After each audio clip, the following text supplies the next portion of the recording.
Your divine complement is yours and yours alone. So show up. Claim them. You've already claimed them. Claim them more. Show up again. That is your person. It's no one else's person. Claim them. Claim them. Right. And claim them. Now, you don't have to worry about whether your twin flame is married or not, because as you're choosing your ultimate lover, that's your partner. That's not anyone else's partner. I'm not like a home wrecker, but this is different when it's your twin flame, because, bitch, you're with my man. That other person is an illusion that's standing in your way. It's never, ever about them. It's never about them.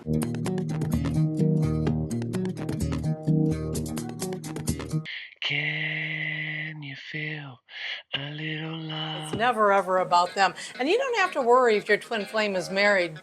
Yeah, because it's not their partner, it's your partner, and you show up and you claim them.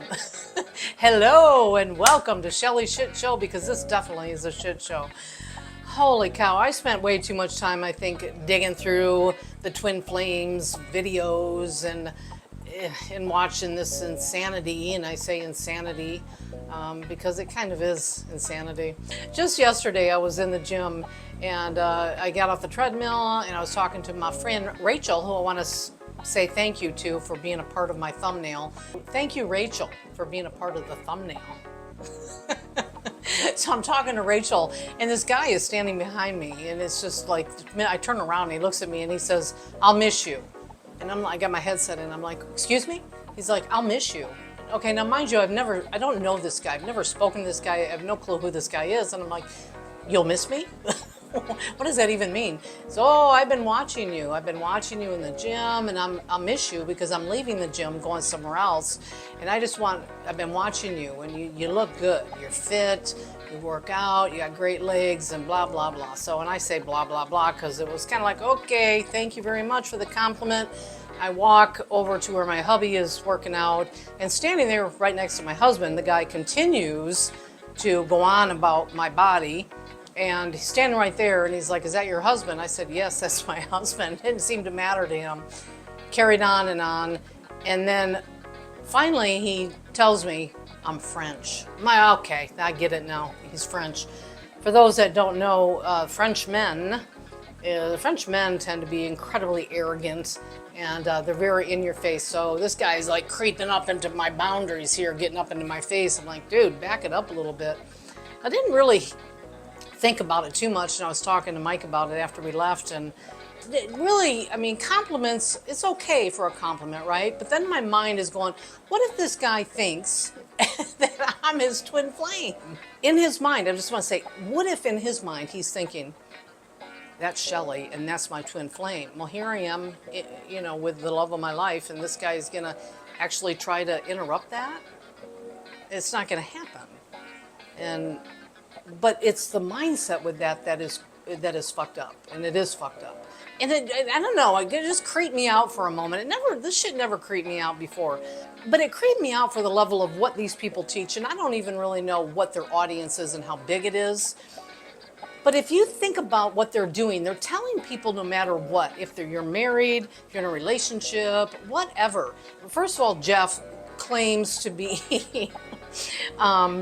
the second coming of Jesus. So, of course, everything is downloaded to them, channeled through them, and they know who your twin flame is. But they only know, of course, if you're in their classes. So, but anyway, imagine somebody taking their course and paying an exuberant amount of money to be told that this is your twin flame, and you do whatever you can to pursue this person, and pursue them in a very criminal way, really. It's aggressive, aggressive, that you are being told and instructed by this divine master, who's 30-something, telling you to do at all costs what you can do to win over and take this person. And then for her to say, "Home wrecker, bitch, this is my man," it's like, okay, Shalia, let me ask you, how you gonna feel? Because, there's a lot of people out there claiming that they're just divine spirits and they're gonna have all the fucking answers. How are you gonna feel when somebody says, "Oh, Jeff over there, that's my twin flame. I'm going for that. That's my twin flame." And they they jump into your relationship where you say that's your twin flame. Are you hearing this? It's absurd. The absurdity is just beyond my thinking, that like, how do people fall into this? How do they believe this? And especially them. I mean, God, I mean, really? How would that feel to you, Shalia? How would that feel to you, Jeff? Well, the thing is that nobody would want to claim you two as as a twin flame, because you guys are perfect for each other. I mean, you guys both are stroking each other's egos like crazy, you know, telling him he's the second coming of Jesus. Because honestly, when he sits there and he talks about all his wisdom and knowledge and all this, and yet he's telling you to be a homewrecker, to go break up marriages, or even, okay, even deeper, how about the fact of, you know, going after someone. I'm female and I'm told my twin flame is female. Well, I'm not a lesbian, but all of a sudden now I guess I'm a lesbian, and that, or I've got to change my, you know, my gender because the female is, I mean, it's, people really, this is some mind fucking shit going on that they're doing, and you need to step away from it and go, you know what, this is it, my life. Let me soul search for me. There's a lot of really, really good stuff out there that's really legit, but it's inner work. It's always inner work first. Being comfortable with you, being happy with you, and loving you first. And then maybe it'll just happen for you. And maybe it won't. It just doesn't work that way all the time, because there is certainly not one person in this big ass world we're in, one person for one person. And that's my opinion. It's a big world, and plus how much you change in life. Seriously, if I had ever met Mike before we met, it never would have worked. Never would have worked out. We met when we met, and it just worked, and it happened. And maybe it is being a little older in life, and when you get to know yourself. See, I was too young. I was too young to even understand unconditional love. And I mean, people throw that word around, but unconditional means you put no conditions on the relationship, period. No conditions. There's no but. I love you, but you don't do the dishes when I want you to. I love you, but it doesn't exist. Unconditional is truly unconditional. And that's a hard one, because it really is hard to find that. If you go looking for it, chances are you're just going to end up disappointed. And especially if you take their advice and you live by their rules or by their order, you're certainly going to be disappointed. I think the message here is just really twisted and tangled. And I know that so many people are searching for love, right? And they want that connection so bad. And I think they want it so bad. It's when you're alone, and I'm sorry, but I am my own person, and Mike is his own person, and we're in a relationship because we're like-minded. We connect. But for these people to make these claims that this is this divine thing, and you have your twin flame, only one twin flame, which makes no sense whatsoever to me, in my mind. And I think right away it's like everybody has a twin flame, and it's just so not true. What about the people that spend their entire lives alone, and they do everything they can to hook up and find somebody and fall in love, and it just isn't happening? What he's saying, what they are saying, is that it doesn't matter if you have no connection with this person. This is your twin flame, and you get through it, you work through it, you do whatever it takes to make that work, which is fucking ridiculous. There's no way in hell I would do that. It's like when it's not working, you remove yourself from the relationship and you move on. And the idea of that is twisted to me. When I was about 35, 36 years old, I had just gotten out of a really bad relationship. And the last thing I wanted to do was to get into another one. I wasn't looking for that. I needed to figure me out. And that's what we're missing, I think, with this, is we're looking always to find somebody to bring in to our world.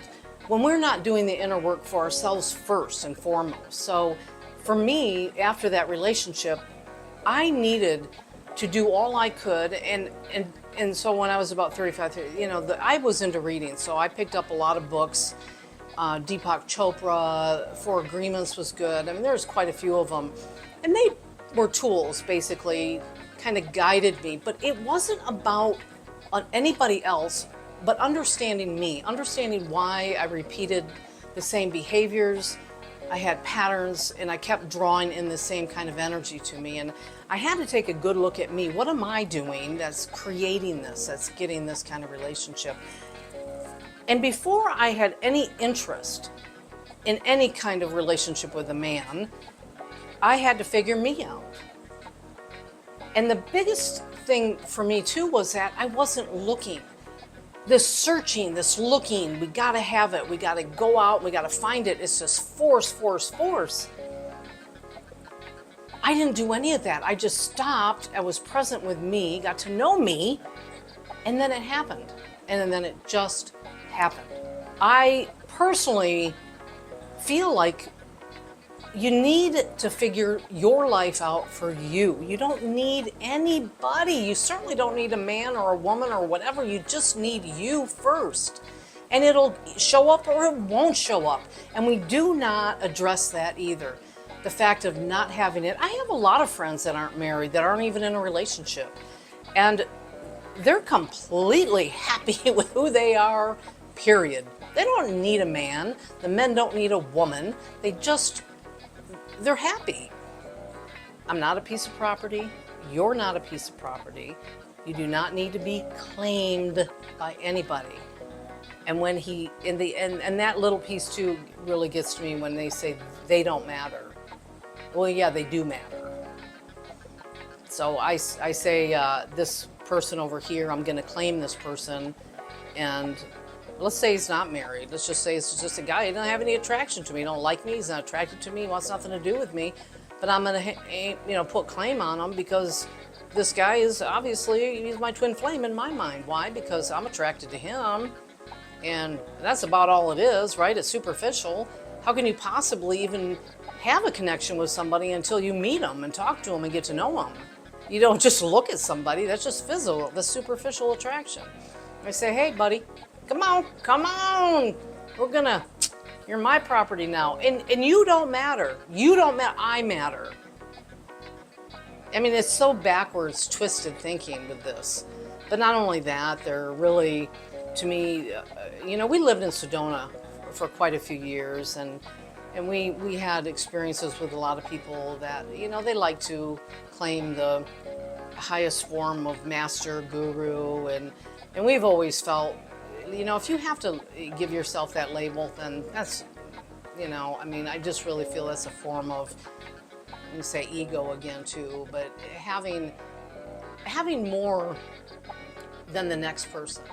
And so when someone puts themselves up in that position in spirituality, and I happen to think religion and spirituality are the same thing. It's the same thing, the same concept. There's always a higher, there's somebody that has a direct relationship with God. And what about the ones that don't even believe in God? And they have this authority. They know more than you. They have a direct connection with the divine source, and they're going to direct you and tell you how to live. I always say stay clear from that. Be very wary of that, because they don't have any more information than you have. They just don't. I love my love. I always said my soulmate, and then they grip into that. And my soulmate, whatever. We connect. It's the love of my life. My love of this life. Because after this life, nobody knows. It's the unknown. And people are so afraid of that. That must be what it is, fear. Okay, well, I'm done on my rant. Anyway, love my cats. Get a cat. They will love you unconditionally. Okay, I'm gonna end the video with Mike's, this is Mike's little bit of his personality.